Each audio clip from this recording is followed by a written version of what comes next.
बाल विकास का paper start करते हैं। इसका पूरा डिटेल सॉल्यूशन देखेंगे और यहाँ पे मैं सिर्फ आपको आंसर बताते हुए चलूँगी, बाद में अपना डिटेल सॉल्यूशन देखते रहिएगा। क्वेश्चन नंबर 1 है कि निम्नलिखित में से कौन-सा ऐसे प्रश्न का उदाहरण है जिसमें विद्यार्थियों को अपनी सोच पर विचार करने के लिए आवश्यकता होती है? तो यहाँ पर कक्षा की शुरुआत से क्रियाओं के उपयोग के बारे में आप अपनी समझ को कैसे विकसित कर सकते हैं? ऑप्शन नंबर जो सेकंड है वो करेक्ट है।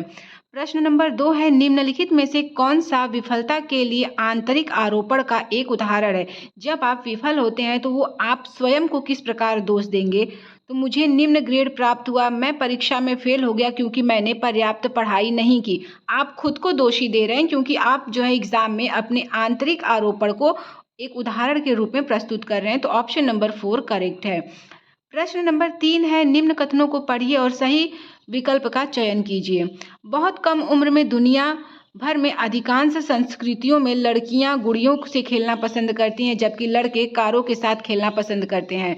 कारण दिया है बच्चे किसी विशेष संस्कृति की अपेक्षाओं के आधार पर एक लड़के या लड़की के लिए क्या उपयुक्त माना जाता है इसके बारे में जानकारी व्यवस्थित करते हैं और उनके अनुसार कार्य और व्यवहार को करते हैं। तो यहाँ पर ये जेंडर रूढ़िवादिता को प्रदर्शित कर रहा है और ये दोनों ही स्टेटमेंट करेक्ट है।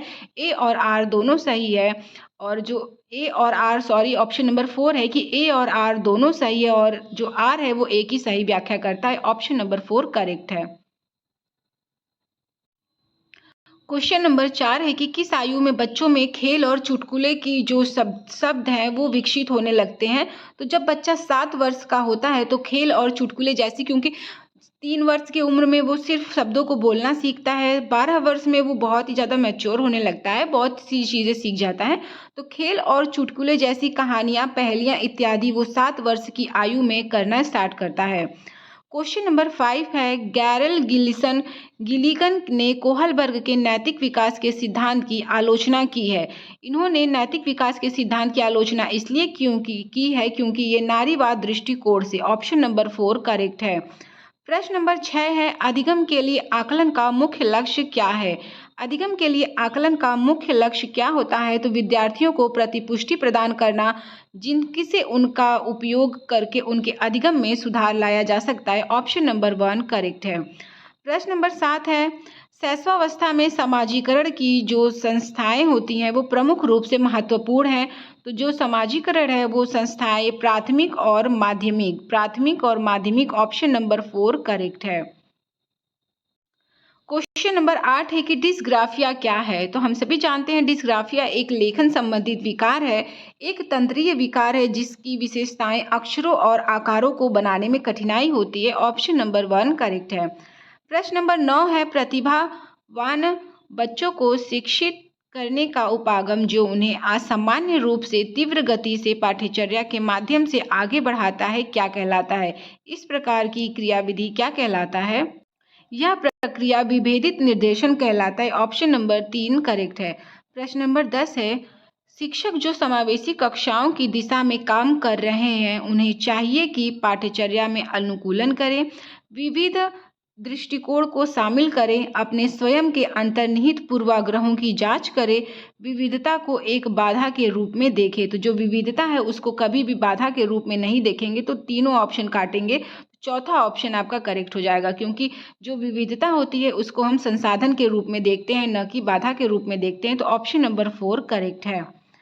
प्रश्न नंबर 11 है हार्वर्ड गार्डनर के अनुसार एक दर्शन शास्त्री के पास किस प्रकार की बुद्धि होती है और एक मूर्तिकार के पास किस प्रकार की बुद्धि होती है? तो मूर्तिकार जो होता है वो स्थानिक होता है, स्पेशियल होता है। तो ये पहला ऑप्शन ही करेक्ट है कि वो दिक् स्थानिक होता है मूर्तिकार। क्वेश्चन नंबर 12 है निम्न में से अधिगम का प्राथमिक लक्ष्य कौन सा होना चाहिए? जब भी आप अधिगम का प्राथमिक लक्ष्य जो है वो सम आलोचनात्मक चिंतन का विकास करना। ऑप्शन नंबर 2 करेक्ट है।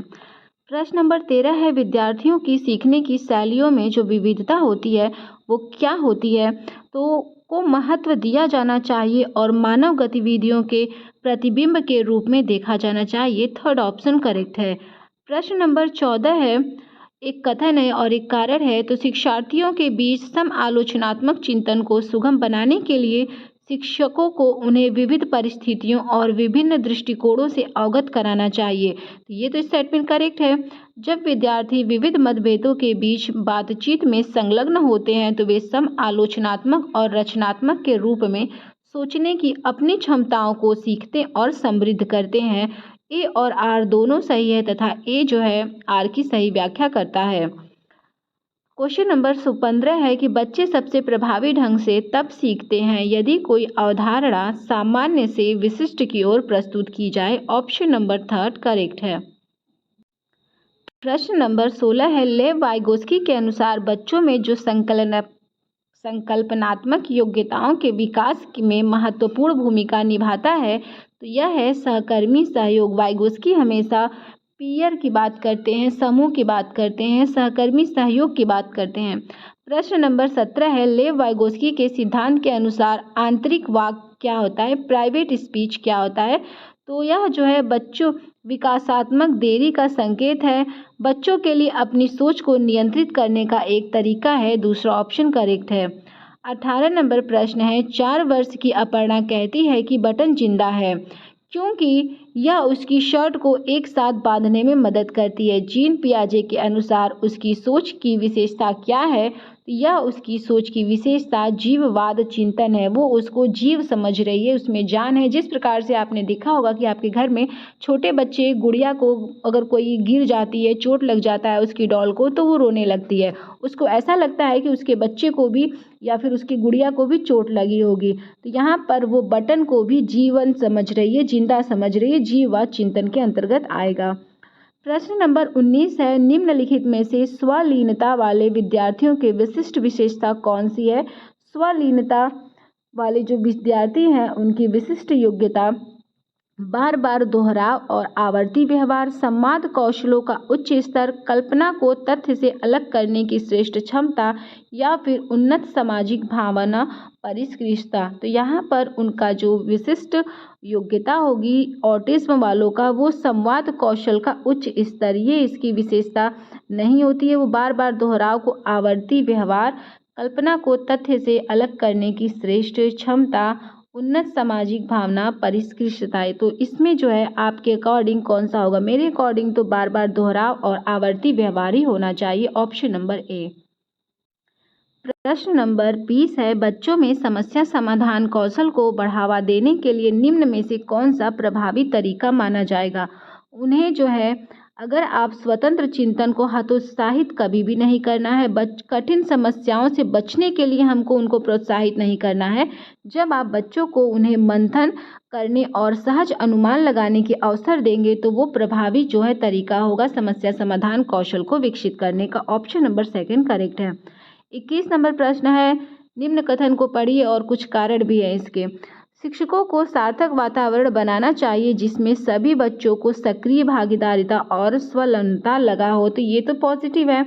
सभी बच्चे आंतरिक रूप से सीखने के लिए प्रेरित होते हैं और सीखने में सक्षम भी होते हैं। ए और आर दोनों सही है तथा आर जो है ए की सही व्याख्या करता है। प्रश्न नंबर 22 है अनुभवात्मक अधिगम किस पर बल देता है। यह जो है आलोचनात्मक प्रतिबिंब के महत्व पर बल देता है, क्रिटिकल थिंकिंग पर ज़्यादा महत्व देता है। प्रश्न नंबर 23 है निम्नलिखित में से कौन सी प्रक्रिया अधिगम के दौरान योगदान नहीं देती है। तो जब भी आप क्लास में पढ़ाएंगे तो वैचारिक होता है, संगठन होता है, वर्गीकरण करके आप पढ़ाते हैं, लेकिन गैर प्रासंगिक यानी कि आप अपने सिलेबस से अपने टॉपिक से हटकर कोई भी चीज़ की बात नहीं करेंगे तो ये गैर प्रासंगिक जो है दूसरा ऑप्शन इनकरेक्ट है, इसका योगदान नहीं होता है। प्रश्न नंबर 24 है निम्नलिखित कथनों को पढ़िए तथा सही विकल्प का चयन कीजिए। शिक्षक और साथियों जैसे अधिक जानकार अन्य लोगों के साथ बातचीत शिक्षार्थियों को उनकी समझ और कौशल विकसित करने में मदद करने के लिए आवश्यक समर्थन और मार्गदर्शन प्रदान करती है। सामाजिक संपर्क में रहने और विकास का यह एक प्रमुख घटक है। तो जब आप सामाजिक संदर्भ में रहते हैं तो आपकी विकास, आपकी सोशलाइजेशन बहुत अच्छी होती है। ए और आर दोनों सही है तथा आर जो है ए की सही व्याख्या करता है। प्रश्न नंबर 25 है लेव वाइगोस्की के अनुसार भाषा विकास और संज्ञानात्मक विकास एक दूसरे से स्वतंत्र कभी नहीं होते हैं। वे जो है संज्ञानात्मक विकास और भाषा विकास को सुगम बनाते हैं। ऑप्शन नंबर 4 करेक्ट है। लॉरेंस कोहलबर्ग के नैतिक विकास के किस स्तर पर बच्चे आमतौर पर मानते हैं कि लोगों को समाज की अपेक्षाओं पर खरा उतरना चाहिए और अच्छे तरीके से व्यवहार करना चाहिए। यह जो है उनके पारंपरिक स्तर पे है। अच्छा लड़का अच्छी लड़की अभिविन्यास के स्टेज पर है, यानी कि स्तर दूसरा, तथा स्टेज अगर पूछेगा उप स्तर तो तीसरा। तो पहला ऑप्शन करेक्ट है कि पारंपरिक स्तर, कन्वेंशनल लेवल। प्रश्न नंबर 27 है कि जीन पियाजे के अनुसार पूर्व संक्रियात्मक चिंतन की मुख्य विशेषता में से एक क्या जो किसी स्थिति के एक पहलू पर ध्यान केंद्रित करने और दूसरे की उपेक्षा करने की प्रवृत्ति को संदर्भित करता है। तो जीन पियाजे हमेशा केंद्रीयन की बात करते हैं, सेंट्रेशन की बात करते हैं। ऑप्शन नंबर 4 करेक्ट है। 28 नंबर प्रश्न है भौतिक बुद्धि और विकास के और सिद्धांतों का पालन करते हैं।